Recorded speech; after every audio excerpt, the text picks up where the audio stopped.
기독교 강요 매일 묵상 제7장 율법을 주신 목적은 구약 백성을 그것으로 구속하시려는 것이 아니라 그리스도께서 오실 때까지 그리스도 안에서 구원의 소망을 주기 위해서이다. 의식법은 그리스도를 지향한다. 아브라함이 죽은 후 약 400년이 지나서 주어진 모세 종교 체제 전체로서의 율법은 그리스도에 대한 갈망을 일으키고 기대를 강화하며 오래 지체되더라도 지치지 않도록 그리스도의 출현시까지 선민들의 마음을 준비시키기 위해서 주어졌다. 율법의 예배 형식은 진정한 것에 대응하는 그림자와 상징이었고, 유대인들이 생활 목표로 삼아야 할 것은 의식들이 아니라 영적인 것이었다. 그러므로 율법은 형식이 아닌 목적에 주목해야 한다. 율법에 그리스도에 대한 약속이 제시되어 있다.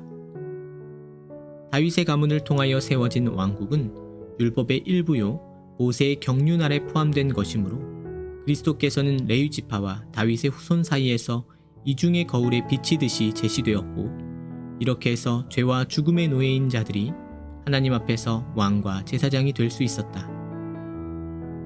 이런 식으로 아직 하늘의 지식을 감당할 수 없었던 이들은 초등교사의 감독하에 놓여졌고, 의식들을 통하여 참 제사장과 제물에 대한 영적 진리를 갈망해야 했다. 십계명 율법과 관련해서도 의문 자체는 죽이는 것일 뿐이고, 최종적으로 의문을 살리는 영이신 그리스도께로 귀착된다. 그리스도께서는 모든 믿는 자의 구원을 이루시는 율법의 마침이 되신다. 그래서 율법은 사람들에게 유죄를 깨닫게 하여 그리스도를 의지하게 한다. 결국 율법은 본래적으로 볼 때 거저 택해 주시겠다는 언약을 포함한 아름다운 것이다. 하지만 바울은 율법의 행위에 의한 의로서 구원을 얻는다고 생각한 많은 사람들의 오류를 논박하기 위하여 때로는 율법 자체를 좁은 의미로 해석하기도 했다. 그러나 그 이외에는 값없이 양자 삼으시는 언약이 그 속에 포괄되는 것이다. 우리를 변명할 수 없게 만들어 절망 상태에 빠뜨리는 율법. 우리가 자신의 죄를 알고 용서를 구할 수 있으려면 도덕적 율법을 배워야 하는데, 그럴수록 우리는 변명할 여지가 없다는 것을 알게 된다. 본래 율법은 완전한 의를 가르치는 것이므로 온전히 지키기만 하면 하나님 앞에서 의가 되어 보상으로 영원한 구원을 얻는다. 하지만 아무도 율법을 지킬 수 없고 오히려 율법의 저주 속으로 떨어지니, 이런 측면에서 인간에게 구원을 주지 못하는 율법의 연약함이 나타난다. 그러나 의미가 있는 율법의 약속. 그러므로 율법 자체만을 볼 때에는 우리는 낙심하고 당황하며 절망할 수밖에 없으니, 약속을 받았지만 정작 실천할 수 없기 때문이다. 하지만 약속을 주신 것이 허사가 아닌 것은 우리로 하여금 거저 주시는 선물을 깨닫고 바라보게 하기 때문이다. 율법을 완전히 지킬 수 없는 우리. 히에로니무스는 서슴지 않고 율법을 지키는 것이 불가능하다고 저주한다. 아무리 먼 과거에까지 거슬러 올라가 보아도 사망의 몸을 지닌 성도들 가운데서 마음을 다하고 목숨을 다하고 뜻을 다하고 힘을 다하여 하나님을 사랑하라는 사랑의 목표에 도달한 사람은 단 한 사람도 없었다고 단언한다. 육정이라는 병에 걸려 사망의 몸을 입은 인간의 입장에서 한 사람도 하나님을 사랑하는 목표에 이르지 못했다. 만일 어리석은 미신으로 상상하는 성자들을 떠올린다면 이는 성경과 경험의 증거에 반대된다. 결국 구원을 얻는 일은 사람으로서는 할 수 없고 하나님만 베푸실 수 있다. 인간은 육체의 삶 속에서 율법 성취와 관련하여 참으로 무능하다. 펠라기우스파의 궤변에 대한 아우구스티누스의 반박. 사랑은 지식에 따르는 것이므로 먼저 하나님의 인애를 완전히 알지 못하는 사람은 하나님을 완전히 사랑하지 못한다. 땅에서 방랑하는 동안 우리는 거울로 보는 것 같이 희미하다. 따라서 우리의 사랑도 불완전하다. 도덕법의 첫 번째 기능.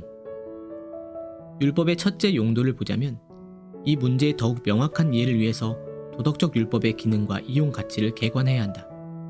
도덕적 율법은 하나님의 의를 밝히는 동시에 우리를 정죄한다. 인간은 천성적으로 자기를 과신하지만 율법의 저울에 달아볼 때에 교만과 자만을 깨닫게 된다. 그런즉 우리가 무슨 말하리요? 율법이 죄냐? 그럴 수 없느니라. 율법으로 말미암지 않고는 내가 죄를 알지 못하였으니 곧 율법이 탐내지 말라 하지 아니하였더면 내가 탐심을 알지 못하였으리라. 율법이 탐심을 그 숨어있는 굴에서 끄집어내지 않는다면 그것은 가련한 인간을 아주 은밀히 죽여버리기 때문에 인간은 그 칼에 찔려 죽는 것을 느끼지도 못한다. 그 가치를 떨어뜨리지 않는 율법의 정죄 기능. 율법은 거울과 같아서 우리의 무력함과 무력에서 생기는 죄악과 그 두 가지에서 오는 저주를 보여준다.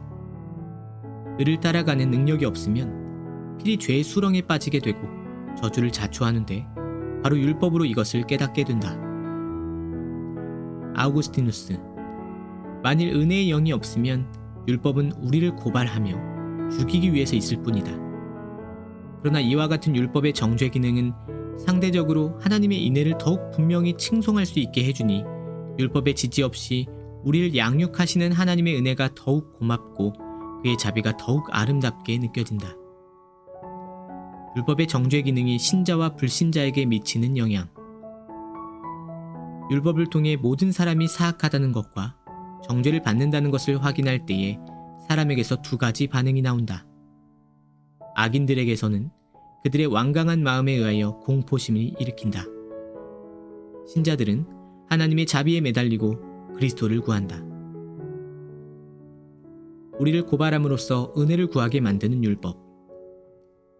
아우구스티누스의 주장을 보자 서신들 힐라리우스에게 보낸 글. 우리가 율법의 요구대로 행하려고 노력하다가 약하여 필요할 때에 율법은 우리에게 은혜의 도움을 구하는 법을 알라고 합니다. 아셀리우스에게 보낸 글. 사람이 자기의 유학을 깨닫게 하며 그 대책으로서 그리스도 안에 있는 은혜를 구하게 만들기 때문에 율법은 유용합니다. 로마주교 인논케티우스 1세에게 보낸 글. 율법은 명령하고 은혜는 그것을 행할 힘을 공급합니다. 발렌티누스에게 보낸 글.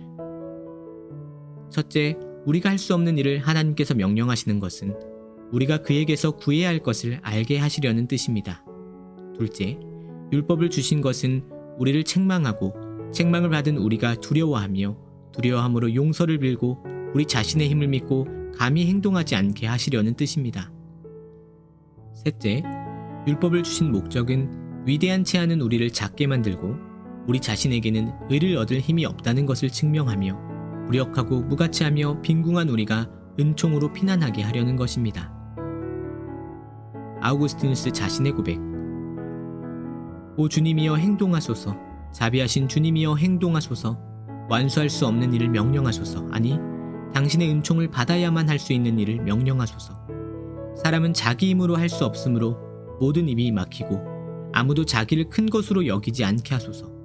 모든 사람이 작은 자가 되며 온 세상이 하나님 앞에서 죄를 알게 하소서. 아우구스티누스는 그의 영과 문자에서 율법의 이 첫 번째 용도를 자세히 다루었다. 율법의 기능이 버림받은 자들의 양심에 타격을 입히는 것은 하나님의 심판의 공정성을 증명한다. 그들은 단지 하나님의 심판을 회피하기만을 원할 수 있을 뿐이다. 심판이 아직 나타나지 않았지만 율법과 양심의 증언에서 철저한 타격을 받아 당연하게 심판을 받아야 한다는 것을 무의식 중에 스스로 드러낸다.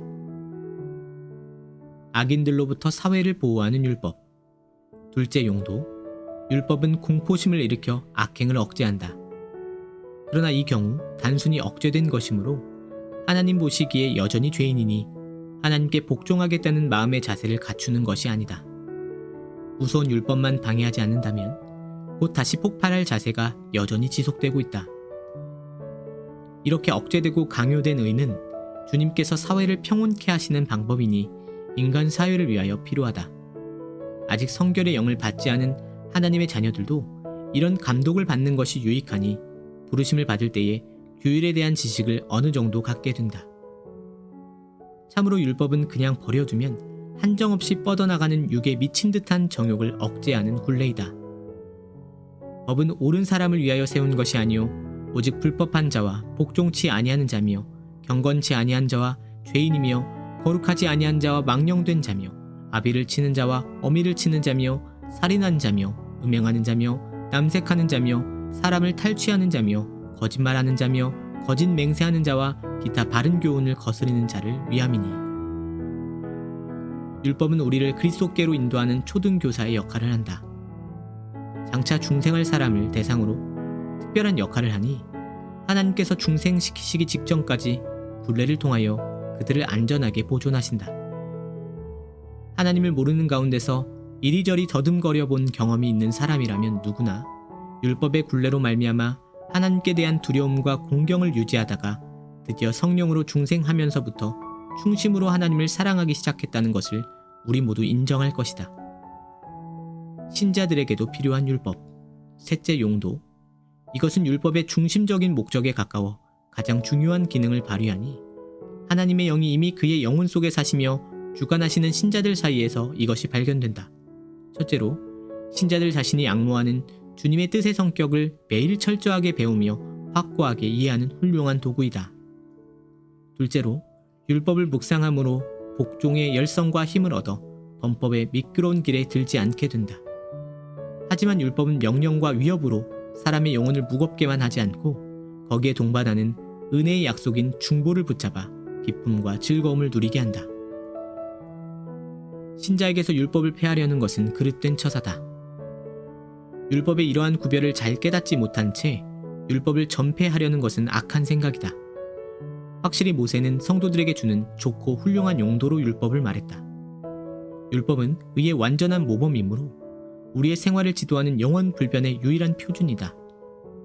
확실히 율법은 우리가 일평생 도달하려고 애씀으로 인생 전체 동안 경주해야 할 목표이며 주님께서 도달하도록 허락하실 것이다. 신자에게 율법이 철폐된 정도. 율법은 신자들에게 충고하는 힘이 있는데 저주로 속박하는 힘이 아니라 권고를 반복해서 태만을 벗어버리고 분발하여 일어나게 해준다.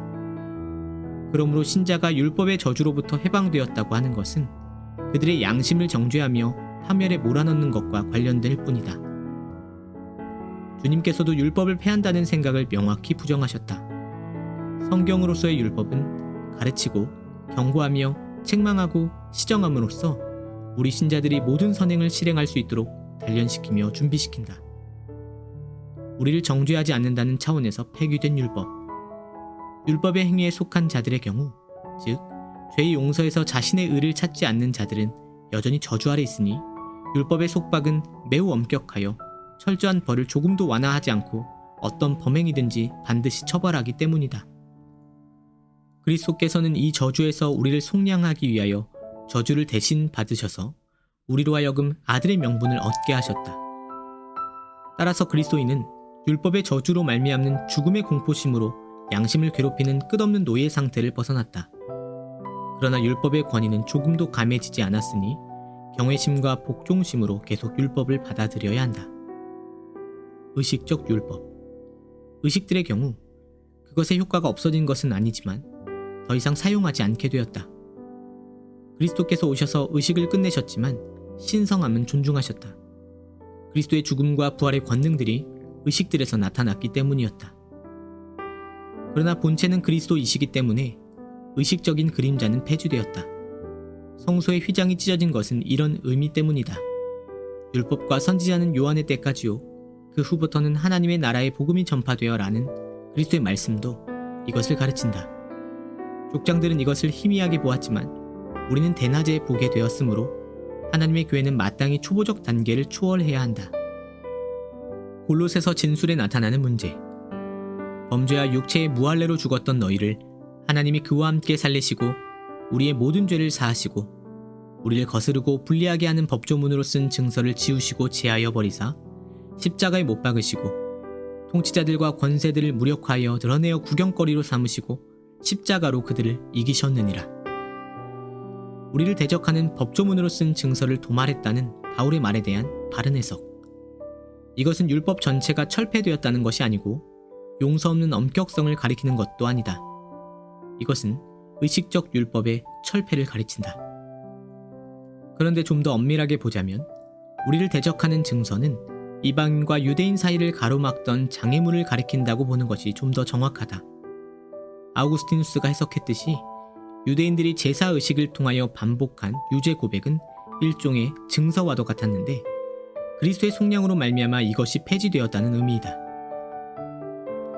그리스도께서 속죄를 완성하셨을 때 죄를 증거할 뿐이고 말소하는 데는 아무 공헌도 할 수 없는 의식을 철폐하셨으니 의식은 사람들의 의무를 증거하는 의무적인 법적 요구 문서와도 같았다. 그리스도께서 이미 영원한 속죄를 이루심으로써 날마다 지켜온 그 의식들은 죄를 없애지 못하고 그저 죄가 있다는 것을 확증하는 것밖에는 아무것도 하지 못했는데 바로 그 의식을 폐하신 것이다.